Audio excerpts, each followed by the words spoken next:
Alors maintenant, pour évoquer un petit peu la situation sécuritaire dans votre pays, quand on écoute les médias occidentaux, et notamment les médias français, l'image de l'armée burkinabé n'est pas forcément reluisante. On l'accuse de crimes de toutes sortes. Pourquoi cette image, d'après vous? Non, c'est logique. Les médias font leur guerre aussi au profit, donc c'est logique chez eux. Mais nous déplorons cela. Qui a déstructuré nos armées? C'est ça. On a dénoncé le fait d'avoir imposé aux États le programme d'ajustement structurel. Le budget des armées ont été carrément réduit à zéro. Ouais. On a tout perdu, en fait. On n'avait plus d'armée. Ils ont préparé 2 décennies plus tard, donc, ces événements qu'on vit aujourd'hui. Mais le terrorisme est là, et c'est les mêmes qui chantent qu'on n'a pas d'armée. Mais pendant ce temps, ils étaient où? Donc, aujourd'hui, nous voulons reconstruire une armée pour faire face. On est dans cette phase. On reconnaît que c'était un peu compliqué, parce que c'était désorganisé, mais nous savons ce que nous faisons, et on peut dire qu'on est en train de monter en puissance, parce que le fait de s'organiser déjà, avoir des unités organiques, pouvoir faire face à la menace grandissante, je pense que c'est bien. Le reste, ils peuvent raconter ce qu'ils veulent, parce que c'est une guerre aussi de communication. Quand les terroristes attaquent, il n'y a pas de problème, hein. On n'en parle pas trop.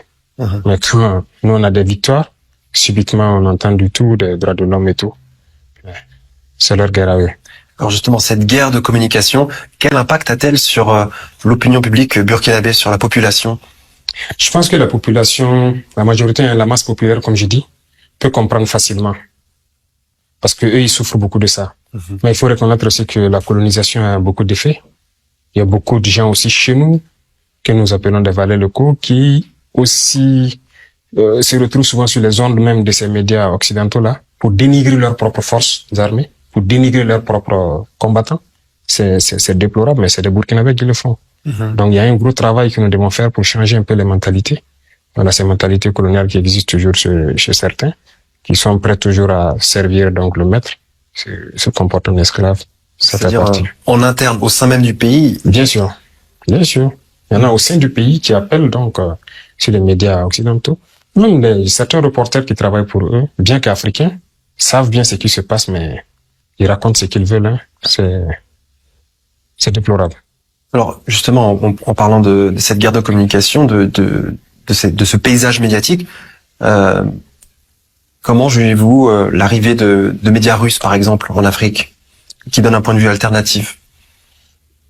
L'arrivée des médias russes, nous voulons des médias qui vont sortir la vérité de ce qui se passe. Alors, quand des gens, par exemple, nous traitent de ne pas respecter les droits de l'homme, je pense que le militaire, la première chose qu'il défend, c'est le droit à la vie. Parce qu'il se sacrifie pour permettre aux civils de vivre. Lorsque on sait qu'il y a la mort quelque part, le militaire y va. Il n'y a pas quelqu'un qui respecte mieux que les forces combattantes le droit à la vie. Donc, c'est le premier droit. Mais si les médias russes font sortir la vérité de cette guerre, ils sont les bienvenus. Ceux qui veulent mentir sur cette guerre, on ne va pas bien sûr s'entendre. Parce que l'objectif pour certains, c'est d'intoxiquer nos populations à se retourner contre nous. Et pour pouvoir, atteindre leurs objectifs clandestins. Donc, nous n'allons pas permettre cela. Et vous ne le permettez pas. Il y a des chaînes et des stations de radio qui arrêtent d'être émises. Bien sûr. Et ça va continuer tant qu'un média ne va pas se mettre dans le sens de la vérité. C'est pas seulement les médias occidentaux, même les médias nationaux. Je sais que certains seront censurés s'ils continuent dans une certaine lancée. C'est comme ça. Eux aussi le font. En Europe, lorsque quelque chose ne va pas avec leur assentiment, ils sanctionnent les médias, ils ferment les médias. Je pense que vous-même, vos médias sont fermés là-bas, c'est ça? Tout à fait.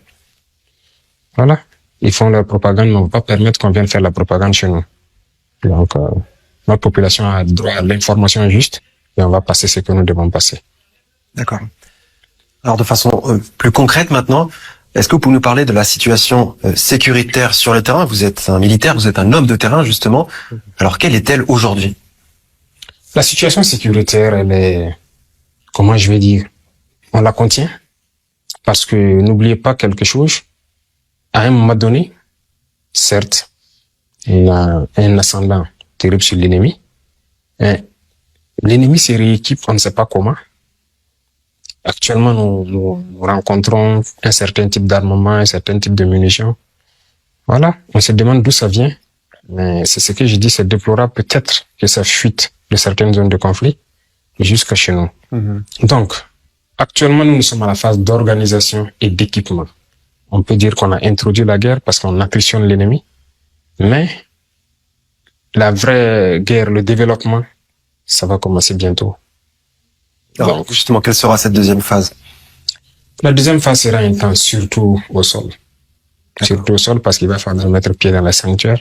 Il va falloir déloger dans toutes les forêts où il se trouve et assurer maintenant une sécurité à partir d'une certaine ligne pour qu'il n'y ait pas d'infiltration et tout. Parce qu'aujourd'hui, il y a beaucoup de villages, comme je dis, qui avaient été, en fait, occupés ou une zone sous contrôle. Mais aujourd'hui, il n'y a pas cette zone au Burkina où l'armée ne peut pas se rendre. On va partir. Peu importe, il n'y a pas cette zone où on ne peut pas se rendre. Mais il s'agit de les neutraliser dans leur sanctuaire, ceux qui pourront fuir, quitter le territoire, de mettre un dispositif de surveillance pour les empêcher de pouvoir infiltrer notre territoire.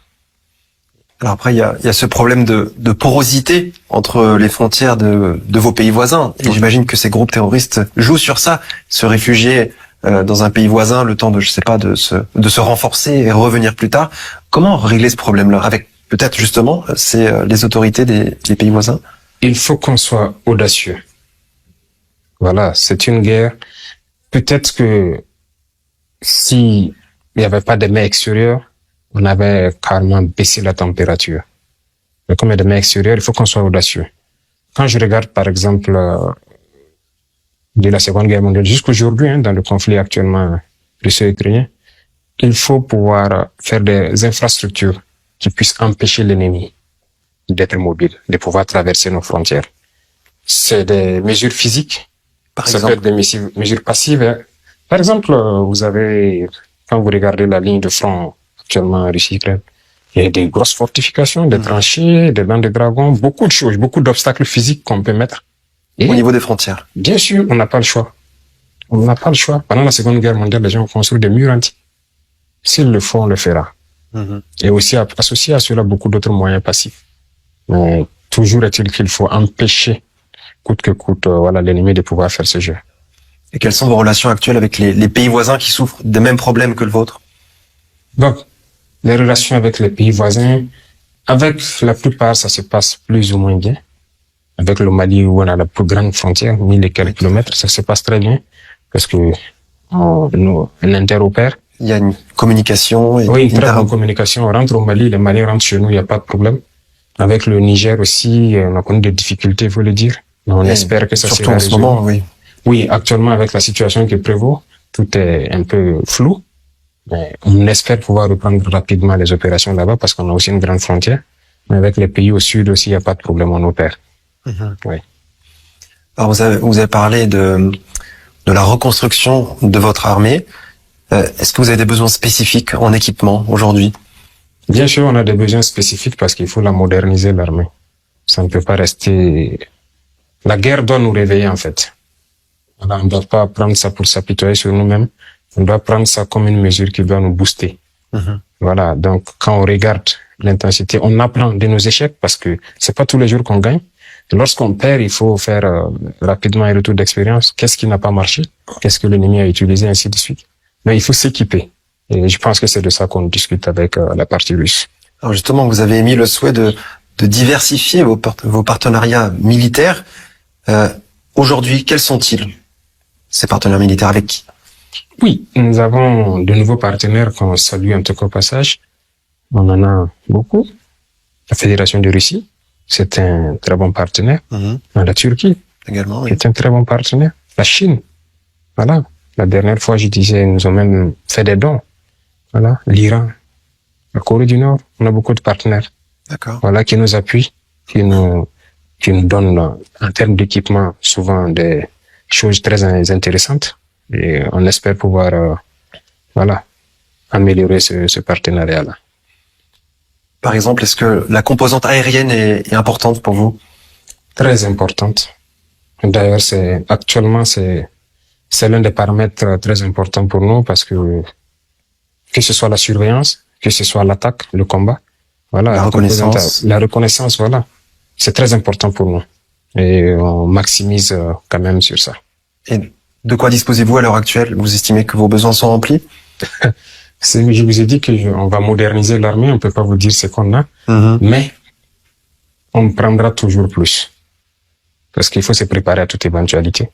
Nous ne savons pas ce que l'ennemi aussi pourrait avoir. Alors, des élections qui sont prévues pour l'année 2024. Vous êtes président de la transition. La situation, vous avez bon espoir qu'elle puisse se stabiliser pour pouvoir maintenir ces élections à temps? Nous avons souhaité finir le plus vite. Malheureusement, on nous a pas facilité la tâche. Il faut le reconnaître. Voilà. Et comme je vous dis, on sent que il y a des mains extérieures qui arment l'ennemi, qui l'équipent de plus en plus. Voilà. Donc, notre espace est constamment violé. Ça, on ne cesse de le dire. On ne sait pas pourquoi des avions rentrent et atterrissent. Mais tout porte à croire que c'est une livraison logistique. Ça doit s'arrêter parce qu'on va passer à un autre camp. Et plus ceux-là qui demandent les élections compliquent la tâche, la guerre sera longue. Si on veut que la guerre s'arrête, il faut que, voilà, les gens arrêtent ce jeu, en fait. Donc, ça dépend d'eux. Donc, c'est d'abord rétablir la sécurité. D'abord. Parce qu'il faut qu'on quitte ce concept d'élection, ça c'est pas juste à la capitale, non. Tout le monde est burkinabé au même titre. Il faut que les gens arrivent à aller dans tous les villages. Sur l'ensemble du territoire. Sur l'ensemble du territoire. Passer le message, leur programme, qu'est-ce qu'ils comptent faire pour les Burkinabés, et que les Burkinabés puissent choisir qui ils vont voter. Sinon, si ça se limite à un groupuscule, quand vous prenez les statistiques des élections passées, non, c'est déplorable. Sur 24 millions de personnes, si on se retrouve avec 3 millions qui votent, je pense pas que ce sont des élections. La masse populaire se retrouve à souffrir seulement parce que, voilà, c'est pas représentatif. Et à l'heure actuelle, vous estimez avoir le contrôle sur quel pourcentage du territoire burkinabé? Bon, en termes de pourcentage, je n'aime pas parler en termes de pourcentage, parce que si on va parler de pourcentage, on peut se lever aujourd'hui sur des terrains que des gens pensent que c'est rouge, on part s'installer et puis il n'y a rien. Donc je vous disais qu'il n'y a pas cette partie du Burkina, on ne peut pas s'installer. D'accord. Voilà. Mais nous ne souhaitons pas réinstaller des populations dans certaines zones pour ne pas... voilà, c'est une guerre, c'est une guérilla pour que les gens n'infiltrent pas et viennent les causer des pertes. Parce que la menace est mouvante, justement. Très mouvante, c'est une guérilla, donc voilà pourquoi. Il y a des villages libérés, mais on les réinstalle pas d'abord, on dit de patienter. Mais beaucoup d'autres aussi sont réinstallés parce qu'on est concentré sur une zone pour finir un travail avant d'aller ailleurs, même si on cherche à nous disperser. D'accord. Voilà. Et d'où aussi l'importance des infrastructures civiles, comme les routes, vous en parliez tout à l'heure, pour pouvoir avoir ces déplacements, alors à la fois des militaires, mais aussi des civils, justement, qui puissent se déplacer facilement pour éviter ces attaques terroristes. Bien sûr, bien sûr. C'est très important, les routes. On prend ça, c'est la guerre, l'infrastructure routière et puis le développement, voilà. Surtout pour un pays enclavé comme le vôtre. Vous avez besoin de routes. Quels sont les axes les plus importants de votre pays? Il y a plusieurs axes importants. En tout cas, toutes les routes nationales, on aurait souhaité que tout soit bitumé. Et ça va, nous pensons que si on arrive à bitumer le maximum de routes, ça va diminuer un peu l'effet du terrorisme. Parce que j'ai dit, il y a des zones qui se sont retrouvées enclavées. Ils produisent, mais ils n'ont aucune capacité de transporter vers la capitale. De par le manque d'infrastructures. Exactement. Et puis, ils se sont frustrés, ils se sont révoltés, et puis donc, on espère pouvoir faire ces routes, même si aujourd'hui, le terrorisme nous empêche de pouvoir faire ces routes. Mais on va forcer, on va le faire. Ça va les bénéficier tous. Peut-être certains vont déposer les armes et reprendre les activités. Voilà, c'est très important.